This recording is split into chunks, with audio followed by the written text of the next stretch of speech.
अस्सलाम वालेकुम। ओबी का लेक्चर नंबर 3 है। द इम्पोर्टेंट कंपोनेंट जो है वो ऑर्गेनाइजेशन एक इम्पोर्टेंट कंपोनेंट है ऑर्गेनाइजेशन का। हम आज इनके बारे में पढ़ेंगे जी क्या क्या ऑर्गेनाइजेशन के इम्पोर्टेंट कंपोनेंट हैं। तो सबसे पहले एक ओवरव्यू इसमें दिया गया है जो पहले हम 2 लेक्चर्स में पढ़ चुके हैं।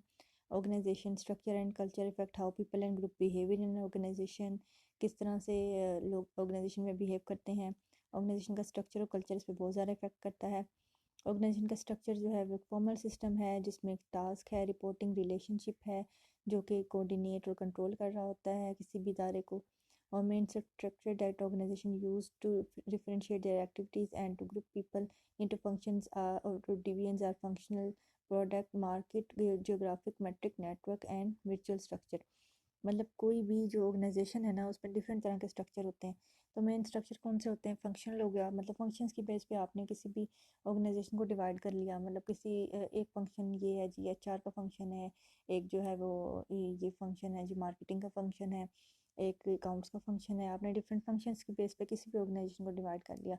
नेक्स्ट है जी प्रोडक्ट की बेस पे आप डिवाइड कर सकते हैं, मार्केट की बेस पे कर सकते हैं, जियोग्राफिक बेस पे कर सकते हैं, मैट्रिक्स की बेस पे कर सकते हैं, नेटवर्क की बेस पे कर सकते हैं। डिफरेंट तरह के स्ट्रक्चर आप बना सकते हैं। कोई भी ऑर्गेनाइजेशन जो है वो ग्रो करती है एंड डिफरेंट होती है। Problems of integrating activities between function and diverse arise. मतलब किसी भी ऑर्गेनाइजेशन में डिफरेंट तरह की प्रॉब्लम्स अराइज हो सकती हैं एक्टिविटीज़ को इंटीग्रेट करने की। ठीक है, to integrate activities organization develop hierarchy of authority. ठीक है, डिफरेंट एक हायरार्की होती है। मतलब टॉप मैनेजमेंट है उसके अंडर जो है वो एक छोटी मैनेजमेंट है उसके अंदर एक छोटी मैनेजमेंट है। इस तरह से एक हायरार्की ऑफ अथॉरिटी बनी होती है जिसके ज़रिए किसी भी ऑर्गेनाइजेशन को जो है मैनेज किया जाता है। To promote integration, organization may develop mechanism for promoting mutual adjustment। मतलब जो ऑर्गेनाइजेशन है वो चाहती है कि सब लोग जो इंटीग्रेट होकर रहें, इंटीग्रेट रहे, सारी ऑर्गेनाइजेशन आपस में जुड़ी रहे। तो उसके लिए जो है वो म्यूचुअल एडजस्टमेंट जो है वो उसको प्रमोट किया जाता है। ऑर्गेनाइजेशन जो है वो that use standardization to integrate their activities और स्टैंडर्डाइज प्रोसीजर को यूज़ करती है। Organization culture is a set of formal values norms. एक कल्चर होता है हर ऑर्गेनाइजेशन में जिसके ऊपर लोग जो है वो चल रहे होते हैं, उसको फॉलो कर रहे होते हैं और इसी से ऑर्गेनाइजेशन जो है उसमें हारमनी रहती है। Values of the founder of the organization and the ethical values the organization developed to inform its employees about appropriate ways to behave have a significant impact on organization culture। हर organization जो है उसमें ethical values होती हैं, मतलब कि क्या सही है क्या गलत है। हमने एक ऑर्गेनाइजेशन में जब कोई भी काम करना है तो हमने किस नॉर्म्स और प्रोसीजर्स को लेकर चलना है और किसको लेकर नहीं चलना। ऑर्गेनाइजेशन क्या है जी? ऑर्गेनाइजेशन जो है वो कुछ लोगों से मिलकर बनी हुई है। कोई भी गोल होता है ऑर्गेनाइजेशन का जिसको अचीव करने के लिए लोग कोशिश करते हैं। और ऑर्गेनाइजेशन के अंदर डिफरेंट तरह के डिपार्टमेंट्स होते हैं, फंक्शंस होते हैं, डिफरेंट तरह की मैनेजमेंट होती है। एक स्ट्रक्चर होता है ऑर्गेनाइजेशन का और उसके उसके तरीके पे जो है ऑर्गेनाइजेशन चल रही होती है। ऑर्गेनाइजेशन की डिफरेंट कल्चर होता है, नॉर्म वैल्यूज़ होती हैं, एथिक्स होती हैं और डिफरेंट रूल्स प्रोसीजर्स होते हैं। ठीक है, ऑर्गेनाइजेशन के अंदर डिफरेंट डिपार्टमेंट्स होते हैं और एक मैनेजर जो होता है ऑर्गेनाइजेशन को मैनेज कर रहा होता है। इसमें टॉप मैनेजर भी होता है, सब उसका मिडिल मैनेजर भी होता है, ऑपरेशन लेवल मैनेजर भी होता है। ठीक है जी। ऑर्गेनाइजेशन जो है वो कोई भी सोशल एंटिटी होती है जिसमें लोग होते हैं, गोल ओरिएंटेड होती है, इसमें गोल होता है। कोई भी ऑर्गेनाइजेशन का डेलिबरेटली स्ट्रक्चर्ड होती है, वो एक नॉन स्ट्रक्चर नहीं होती बल्कि एक स्ट्रक्चर्ड ऑर्गेनाइजेशन होती है। Link to the external environment, external environment जो है उसका बहुत ज़्यादा असर हो रहा होता है इसके ऊपर। ऑर्गेनाइजेशन की एग्जांपल्स क्या है जी? यू एक ऑर्गेनाइजेशन है, गवर्नमेंट एजेंसीज ऑर्गेनाइजेशन होती हैं, कोई भी ग्रोसरी स्टोर जो है वो उसको हम एक ऑर्गेनाइजेशन कह सकते हैं, किसी हॉस्पिटल को हम एक ऑर्गेनाइजेशन कह सकते हैं। ऑर्गेनाइजेशन के कंपोनेंट्स क्या हैं जी? टास्क है, पीपल, स्ट्रक्चर एंड टेक्नोलॉजी। 4 किस्म के कंपोनेंट हैं ऑर्गेनाइजेशन के। टास्क मतलब कोई भी मिशन, पर्पस या गोल जो है वो ऑर्गेनाइजेशन का एक कंपोनेंट है। पीपल एक अहम कंपोनेंट है जो उसमें काम कर रहे होते हैं। ऑर्गेनाइजेशन का अहम कंपोनेंट है कि उसका स्ट्रक्चर होता है कि किस तरह से ऑर्गेनाइजेशन को स्ट्रक्चर किया गया है, डिपार्टमेंट्स में कितने डिपार्टमेंट्स में, कितनी डिवीजन्स में और किस तरह से ऑर्गेनाइजेशन को जो डिज़ाइन किया गया है। टेक्नोलॉजी मतलब कि जो भी हम यूज़ कर रहे हैं, प्रोसेसेस को यूज़ कर रहे हैं इनपुट्स को आउटपुट्स में डेवलप करने के लिए, तो वो टेक्नोलॉजी जो है वो ऑर्गेनाइजेशन का एक अहम जो है वो कंपोनेंट होती है। ऑर्गेनाइजेशन की दो इकसाम है, फॉर्मल और इनफॉर्मल। फॉर्मल जो ऑर्गेनाइजेशन होती है वो लेजिटिमेट ऑफिशियल रिकॉग्निशन होती है उसकी।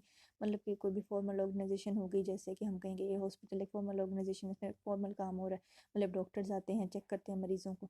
और unofficial part of the organization जो है वो इनफॉर्मल ऑर्गेनाइजेशन होती है, मतलब कि जैसे कि लोगों ने वैसे अपने ग्रुप बना लिए होते हैं ऑर्गेनाइजेशन में, जिसके अंदर वो बैठ कर गपशप करते हैं, लंच करते हैं, इसे हम कहेंगे ये ऑर्गेनाइजेशन का इनफॉर्मल पार्ट है। How does organization create value?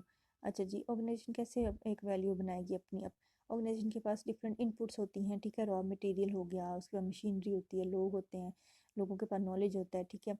तो ऑर्गेनाइजेशन जो है वो अपने इनपुट्स को जो है वो कन्वर्ट करती है आउटपुट में, किस तरह से? मशीनरी को यूज़ करके, कंप्यूटर को यूज़ करके और लोगों की एबिलिटीज़ को यूज़ करके, ठीक है। तो ऑर्गेनाइजेशन जो अपने इनपुट्स को आउटपुट्स में कर रही है, आउटपुट्स में है जी फिनिश गुड्स आ रही हैं, सर्विस आ रही हैं, डिविडेंड आ रहे हैं, फ़ायदे आ रहे हैं, मतलब प्रॉफिट आ रहा है, वैल्यूज़ फॉर स्टेक होल्डर आ रही है, ठीक है।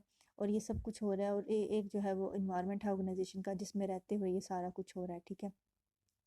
तो इन्वायरमेंट में जो है वो आपके कस्टमर्स भी आ रहे होते हैं, स्टेक होल्डर आ रहे हैं, शेयर होल्डर आ रहे हैं जिनका शेयर है आपके साथ, सप्लायर आ रहे हैं जो आपको चीज़ें सप्लाई कर रहे हैं, डिस्ट्रीब्यूटर आ रहे हैं जो आपको चीज़ें डिस्ट्रीब्यूट कर रहे हैं। तो आपके इन्वायरमेंट के अंदर ये सारी चीज़ें आ रही होती हैं। तो ये पूरा सर्कल है जिसमें हम डिफरेंट लोग जो हैं और डिफरेंट रॉ मटेरियल को यूज़ करते हुए इनपुट्स को आउटपुट में जो है वो किया जाता है कन्वर्ट। और इन्वायरमेंट में ये हमारे तीन चार ये शेयर होल्डर्स, हमारे स्टेक होल्डर्स होते हैं। Why do organization exist? क्यों एग्जिस्ट करती है organization? To increase specialization and division of labour.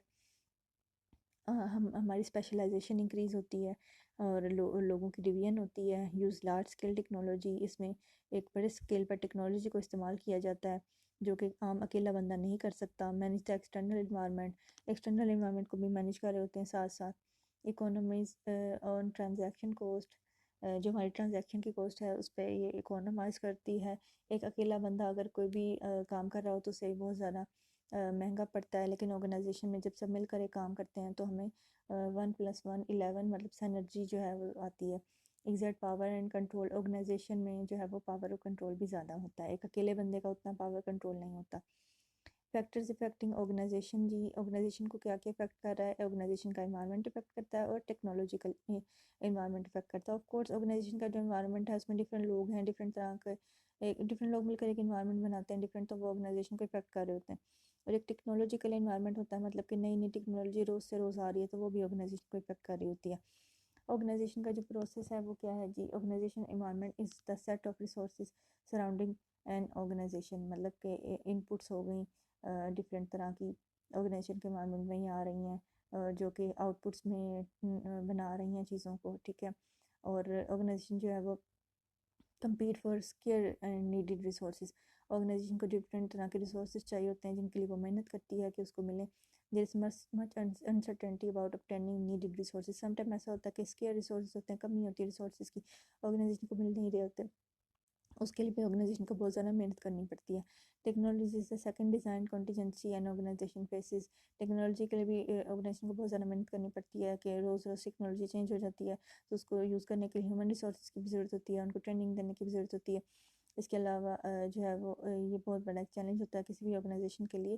तो टेक्नोलॉजी जो है वो रेफ़र करती है ह्यूमन रिसोर्सेज, उनके पास जो स्किल्स हैं और रॉ मटेरियल्स एंड इक्विपमेंट जो मशीन्स हैं जो कि यूज़ होती हैं कन्वर्ट करने के लिए इस गुड्स और सर्विसेज में डिफरेंट चीज़ों को। E job is part of an organisation technology, an organisation must design structure and culture to allow for the operation of technology. ऐसा कल्चर होना चाहिए और स्ट्रक्चर होना चाहिए कि टेक्नोलॉजी को जो है वो यूज़ किया जा सके। ऑर्गेनाइजेशन चेंज क्या है जी? Is an ongoing process that has important implication for organization performance, for the well being of an organization member। Organization जो है ज़ाहिर है इन्वायरमेंट में रोज़ रोज़ कोई ना कोई चेंज आ रहा है, तो ऑर्गेनाइजेशन में भी चेंज करना बहुत ज़रूरी होता है। अगर हमारी ऑर्गेनाइजेशन एक ही जगह पे स्टेगनेंट हो जाएगी तो हमारी ऑर्गेनाइजेशन जो है वो बहुत बाकी ऑर्गेनाइजेशन से पीछे रह जाएगी। तो ऑर्गेनाइजेशन चेंज जो है वो भी बहुत ज़रूरी है। An organization and its members must be constantly on the alert for changes from within the organization and from the outside the organization। Organization में लोगों को इतना विजिलेंट होना चाहिए कि वो कोई भी जो चेंज है उसको वो जो है वो ले सकें, मतलब कबूल कर सकें।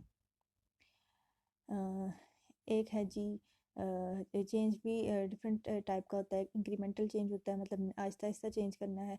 और एक जो है वो आपका एक चेंज होता है जो हमें अचानक से हमें समटाइम रिवोल्यूशनरी जिसे हम कहते हैं वो करना पड़ जाता है, जिसे कहते हैं कि अचानक से हमें करना पड़ गया, उसे हम कहते हैं रिवोल्यूशनरी चेंज, जो कि रिस्ट्रक्चरिंग से समटाइम आता है और री इंजीनियरिंग से आता है। रिस्ट्रक्चरिंग मतलब कि आपने ऑर्गेनाइजेशन को रिस्ट्रक्चर कर दिया है, री इंजीनियर कर दिया, प्रोसेसेस को चेंज कर दिया है।